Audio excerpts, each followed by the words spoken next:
What is with the UK and their seeming hostility toward tech? This is MacVoices. This edition of MacVoices is supported by Factor. Visit factormeals.com/MacVoices50 and use the code MacVoices50 to get 50% off. Welcome to MacVoices. This is the talk of the Apple community, and I'm Chuck Joyner. Folks, we have liftoff.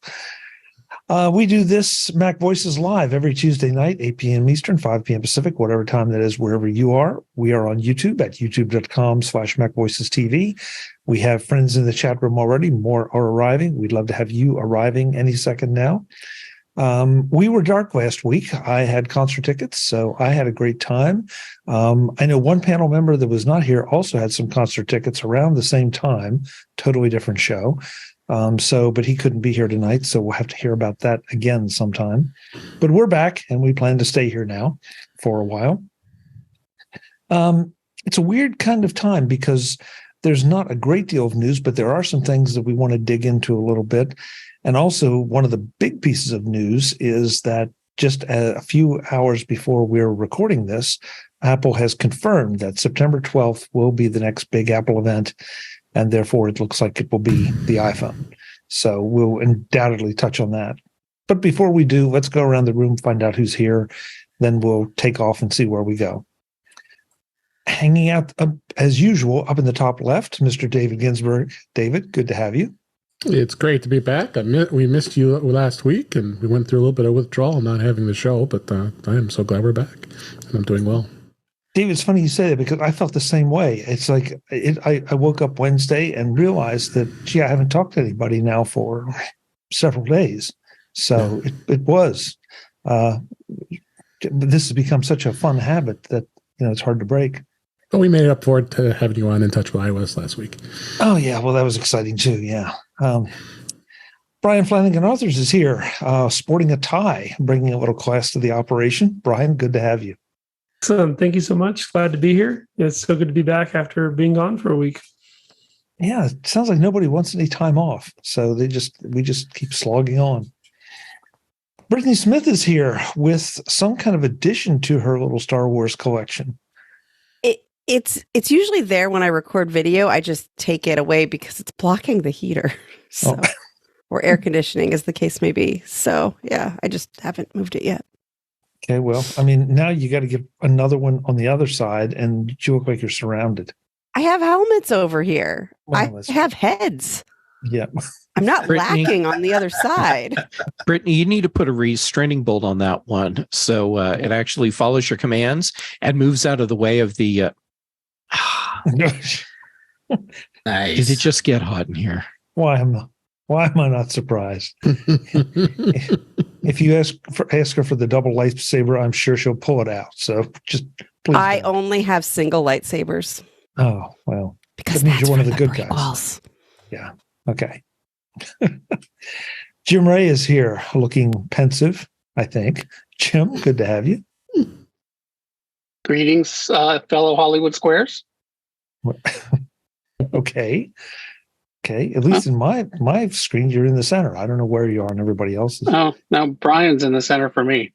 Okay. Well, I guess on YouTube, you're in the center, so that makes you special. I'll do my Paul, what was his name? Paul Lind. Paul Lind. Paul, I was going to say Lund, but I knew that was wrong. Impersonation. Wow. Retro TV. Brittany's like, what? Yeah, really. I'm already looking forward to the innuendos. Ben Roethig is here. He's probably wondering the same thing. What are we talking about? Ben, good to have you. Chuck, I've been wondering that all summer. Fair point. But fortunately, there will be stuff to talk about on the 12th. Yes, which actually will correspond with our next show. So we'll be able to roll right from the Apple announcements into the show. It's going to be a busy day. Yeah. So, folks, if there was ever a time for you to join us live, it will be that night because we will have live reactions, only a few hours old. I mean, you're not meeting next week? Oh, no, that's right. Oh, it's a couple weeks from now. Oh, man. I'm living in a time warp. Thank you, Brittany. We got at least 2 weeks. Yeah, we Yeah. we I mean, I'll skipped be in a committee meeting for most of the show, but yeah. I just, Thank you. I I just just thought maybe the productivity person should double check the calendars for you. That's all. yeah, maybe somebody should take over the show right now. we skip one show and everybody forgets what day it is. Or month. And Eric here's Bolden. Chuck doing the time warp again. Again. Eric Bolden is here. He has recovered from our pre-show conversation. Eric, good to see you. Look like you've regained your sanity. Yes, back to normal. Well, okay, maybe not. That's probably not good. But yeah, no, good to be here. It's a nice week. All our heat broke last week. We've had great, reasonable temperatures this week, so I'm all set. And I was almost convinced that next week was when we would find everything out. Yeah. Sorry. Set your expectations and dash them right away. So, Eric, usually we see you with a flower or some other unusual background. You and Mark have become the background guys. What's the background today? Yeah, I'm still stuck in the woods. You know, it's oak woods background from a park. Not much happening. It's kind of in between times. I figured, I'll wait till we get closer to the announcements, and then I can start putting, all kinds of flowers and other stuff, and jazz it up. I don't know what new things to put out there yet. Yeah. I mean, once we find out what the colors are, then I can, get some appropriate blooms. Oh, there we go. Okay. Jeff Gamet is here, though, with his classic, for him, background. Jeff, good to have you as always. Chuck, it's always great to be here and always a surprise. Every week, you click admit, and I'm like, oh, guess I'm on. Well, I'm always a little surprised at what happens right after you join. So, we're even. Well, at least now I understand why I was even more excited than usual for tonight's show. And it's because I'd forgotten there wasn't a show last week. So apparently I was really missing all of you. Yeah. Yeah. Mark Fuccio is here with a very, very scenic background. Mark, I'm guessing that's something related to Sonoma.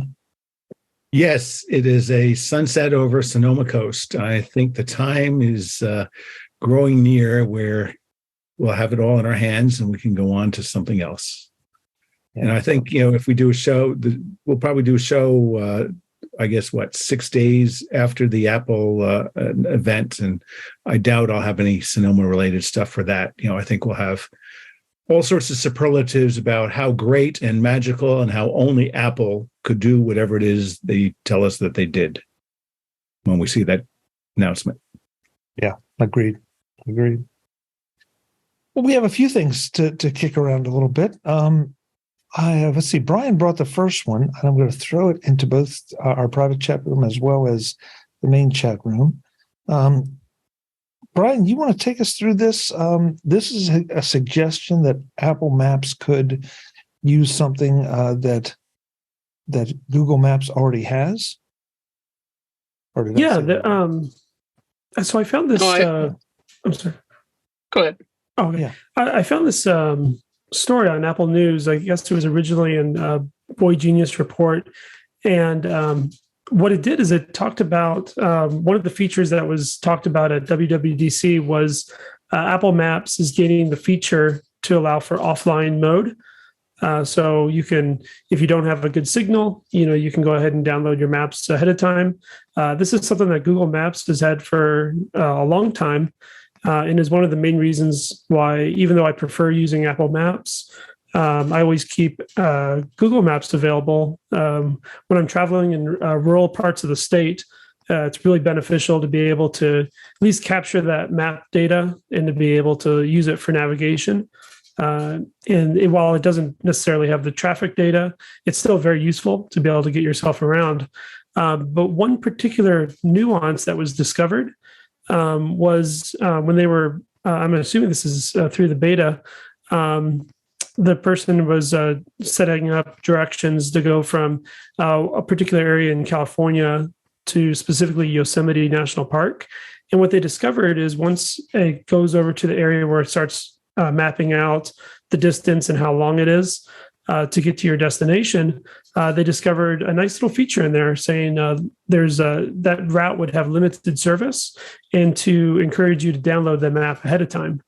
And so I thought that was really useful because one thing that I've been doing for Google Maps is thinking about my road trip ahead of time, downloading huge swaths of the state ahead when perhaps this is be a lot more efficient way to do it.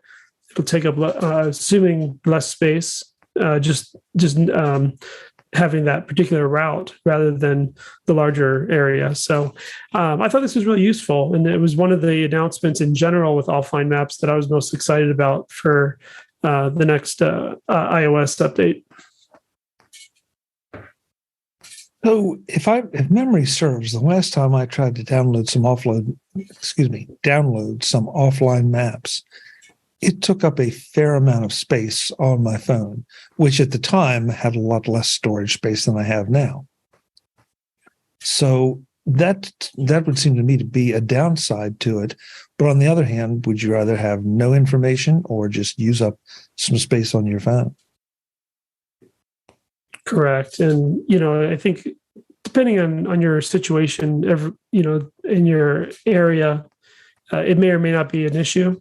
Or it may be an issue temporarily where you can, of course, download the information temporarily. And then when you're done with your particular trip that was needed for, you can always delete it.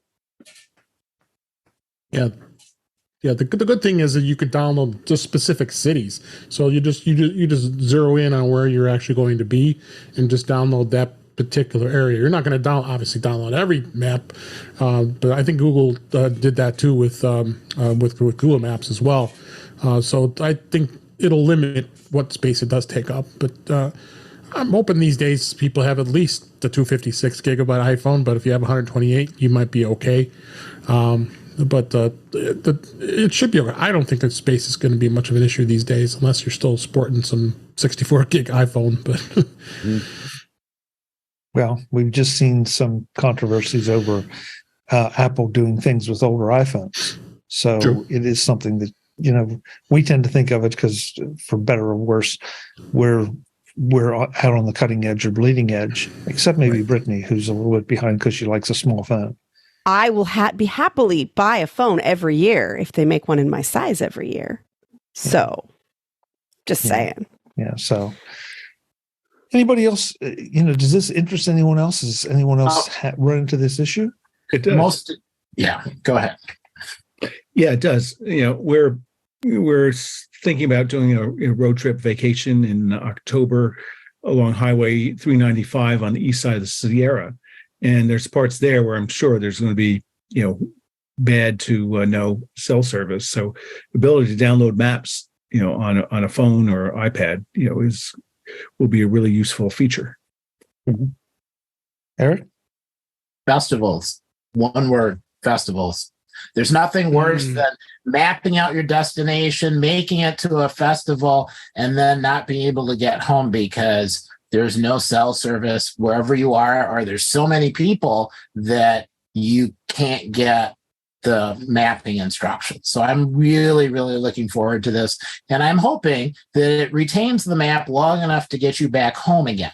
So I want to test it. But yeah, going to a concert, going to a festival, going to a state fair, going to the middle of the woods to get that perfect picnic right next to the blooming orchid that you heard about and the rare bird picture. And then you also want to get home. So especially if you're there too long and it starts to get dark and you have no idea where you are, and you can't get any cell service, and you do that whole wandering around until you find some place where you can get instructions. It's the only reason I still carry paper maps around from when I get really, really, really stuck. Mm-hmm. So yeah, I'm looking forward to it. Interesting. For me, most of Southwest Wisconsin is a dead zone for T-Mobile. So if I want to go to Madison or Milwaukee, downloaded maps is a good thing. Today's Mac Voices is supported by Factor. Visit factor.com/MacVoices50 to get 50% off. With the busy fall season already in swing, you might be looking for wholesome, convenient meals for jam-packed days. Factor, America's #1 ready-to-eat meal kit, can help you fuel up fast with chef-prepared, dietitian-approved, ready-to-eat meals delivered straight to your door. You will save time, eat well, and stay on track with your healthy lifestyle. Adjust your stride this autumn without missing a step. Choose from over 34 weekly flavor-packed, fresh, never-frozen meals, ready to eat in just 2 minutes. And you can level up with Gourmet Plus options, prepared to perfection by chefs and ready to eat in record time. Treat yourself to upscale meals with premium ingredients like broccolini, leeks, truffle butter, and asparagus. This September, get Factor and enjoy eating well without the hassle. Simply choose your meals and enjoy fresh, flavor-packed meals delivered right to your door. Ready in just 2 minutes, no prep, no mess. Head to factormeals.com/MacVoices50 and use the code MacVoices50 to get 50% off. That's code MacVoices50 at factormeals.com/MacVoices50 to get 50% off. Thanks to Factor for supporting Mac Voices. Eric, like you, I have paper maps in my car. I have a Colorado state map, and excuse me, and then the specific locations where I'm most likely to end up needing a map, where I know I go there on a regular basis, like Rocky Mountain National Park. So I have the park map for that. I have Minnesota, Wisconsin. Yeah. So here I have Colorado, but I have a bag, just a collection of maps from 2 years ago, our last road trip. But I know I have a Colorado in here. So yeah, they're I look forward to making those things obsolete, but probably wouldn't go out without them just in case. Mine live in the glove box. Mark, I like your skill of folding them back up so nicely too. Oh man, that's taken 40 years of practice. Chuck, I have another reason why I carry the maps. Excuse me. And that's because there are so many places in Colorado where you actually can't get a cell signal. You get back up in the mountains somewhere, and it's open enough that you can hit a GPS satellite, but there's no cell towers around. Very similar in Arizona. Yeah. So being able to download maps will be great for that. And I'll still leave the paper maps in the glove box as a backup, just to be safe. I have to admit, I'm really intrigued. I know around here we have some areas that are without signal, and then you have the inevitable places where they're just little dead spots, that are, half a mile long or whatever on a highway. But it sounds like you all have a whole lot of area that is not covered by cell of any kind, which I guess maybe I'm a little naive. I'm just surprised that you run into those kind of issues that much, unless you're engaging in activities like Eric was describing. I mean, as far as cellular connectivity goes, it's an entirely different country west of the Mississippi than it is east of it. Also, when you get off the major highways. Yeah. Mm-hmm. Interesting, Ben. I mean, is there any reason that you can think of or know about that it's the Mississippi is a demarcation line? Yes. Most of the population lives east of it. Yes. Until you hit the coast, there is really not a lot of people between the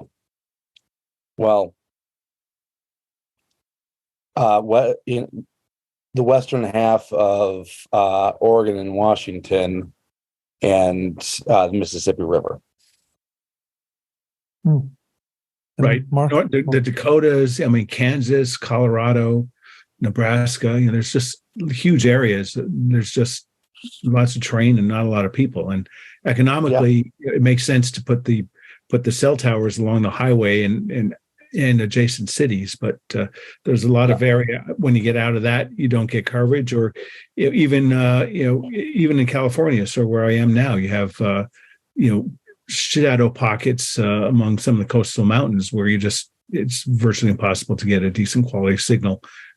Go half a mile a different direction, and everything just perks up, but it's hard to get ubiquitous coverage. Yeah, I mean, to be perfectly honest, there's a reason why there's still free range ranchers in pretty much the entire Great Plains.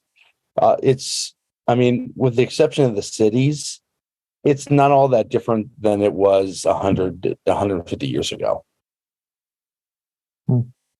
Brittany, do you experience those kind of missing zones up in your area? Y'all are just way too prepared. You could just take your life in your hands and drive wherever you want and not worry about paper maps, because you're not going to look at them anyway. You're just going to ask somebody.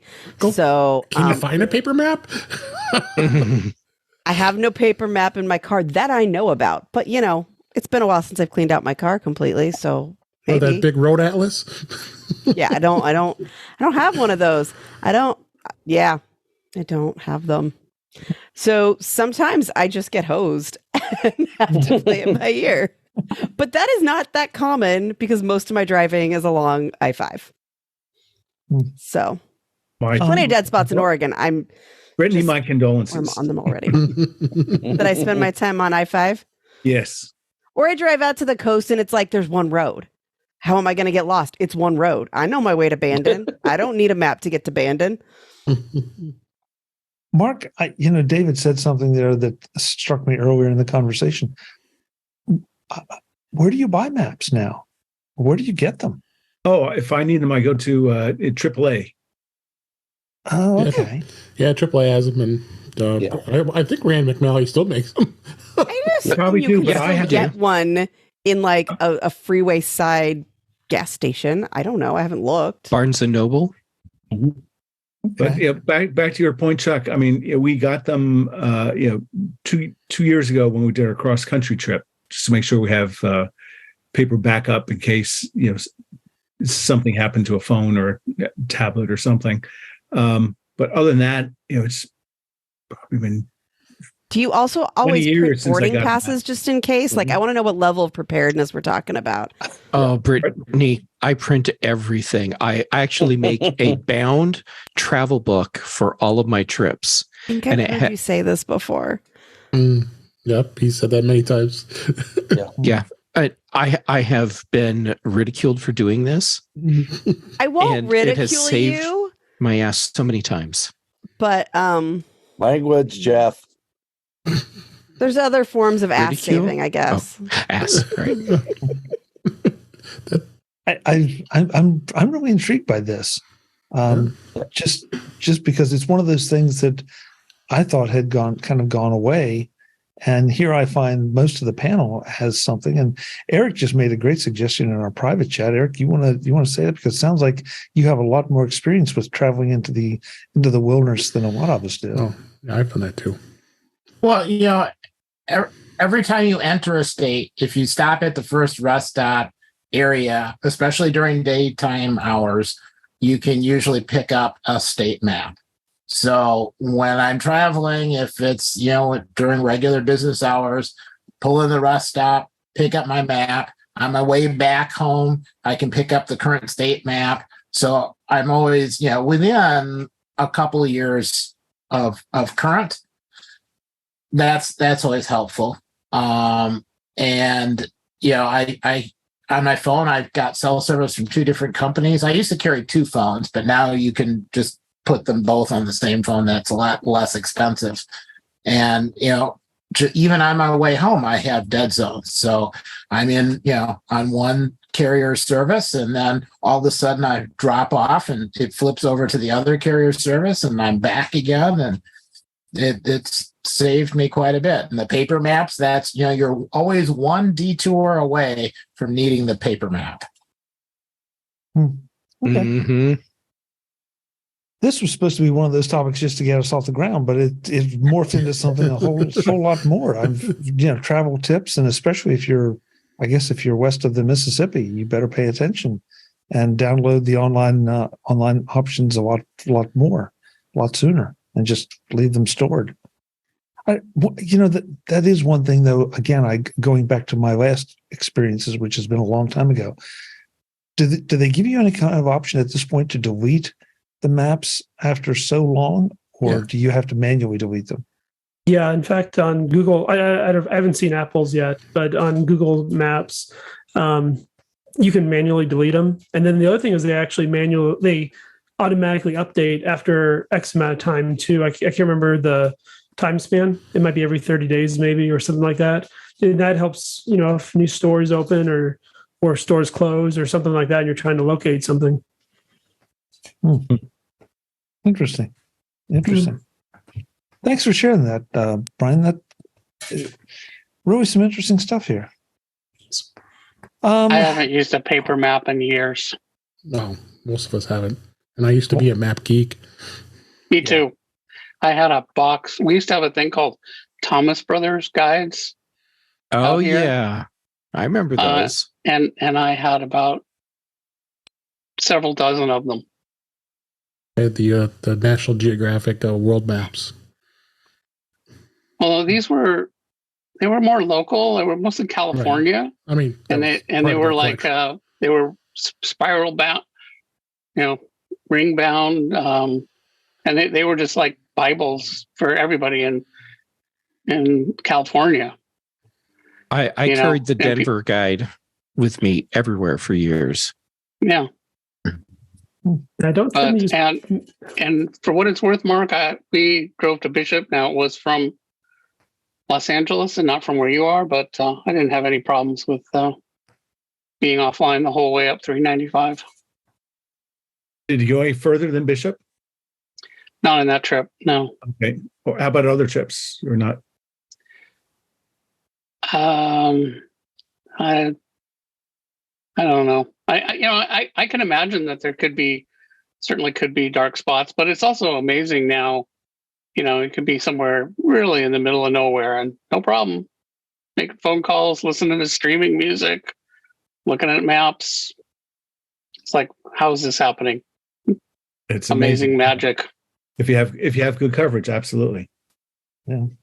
But I do know, my carrier's map shows that there should be coverage there, but so what could go wrong then depending on that.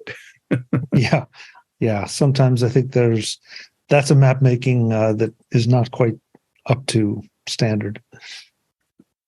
Brian, wasn't there something in that story that said that Apple Maps was going to automatically do it if you put in a trip and you didn't even have to manually download it? Yeah, I think the part on here, I see the picture on the story. It's when the person was traveling and they set themselves up to go to Yosemite. They knew that at Yosemite there was little cell service.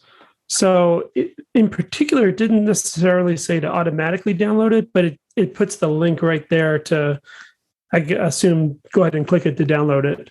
So that way it's ready. So it's knowledgeable about knowing if there's that dead zone on your route. Actually, that's really helpful. I mean, again, that's something I think Apple would do, right? Attention to detail, to make stuff useful and things you get passionate and attached to. Yeah. So hopefully your trip is after the iOS update with all this, and we can report in the future about how it worked out. I'm looking forward to it. Yeah.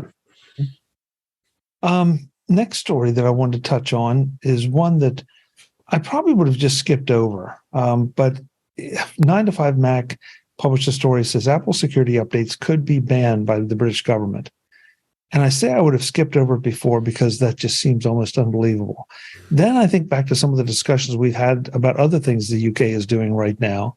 And it's like, well, and this just blows me away that, I can't decide what the logic is or would be in banning updates from I can tell you the logic, Chuck, and you're going to hate it. Right. Go, Jeff. I'd love to hear it, Jeff. Okay. So imagine you are a evildoer. Evil An evildoer. I was going to say government agency, but evildoer, tomato. And your job is to investigate all of the things that your government deems as evil. One of the things that gets in the way of that is encryption. So if you block encryption, which is part of what the UK government wants to do, that eliminates a big problem for you.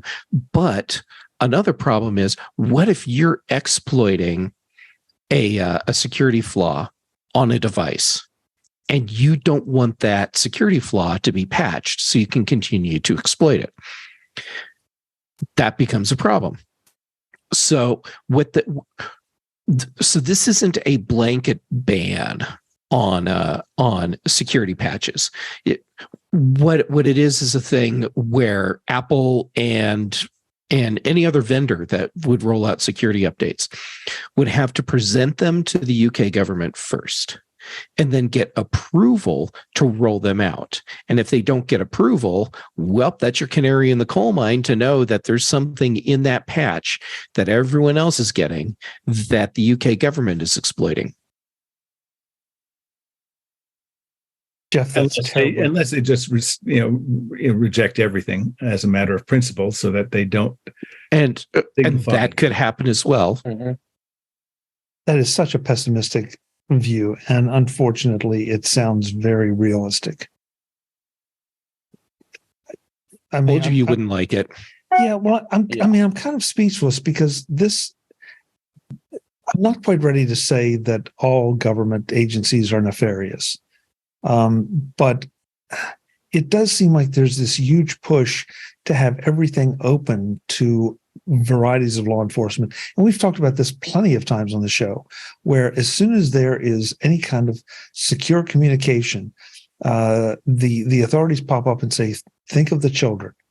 And that's not saying that that's not a legitimate view, but at the same time, it's one facet to a very complex situation, but they do that gut level emotional appeal.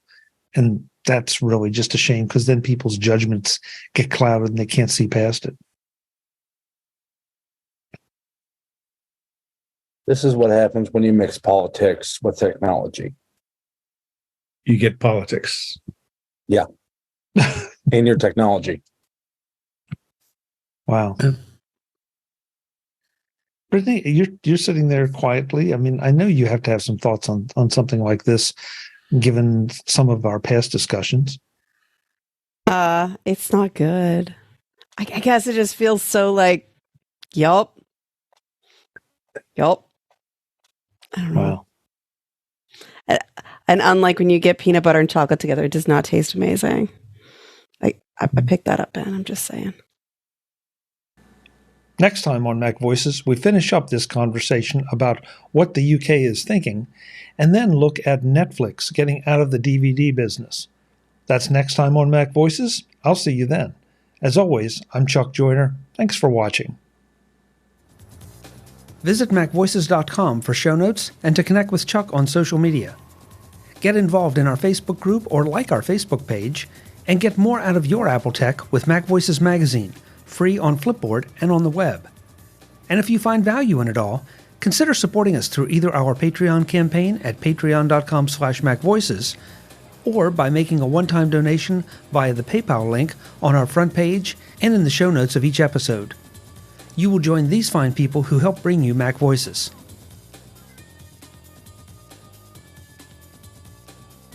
Advertising handled by Backbeat Media at backbeatmedia.com. Bandwidth provided by CacheFly at cachefly.com.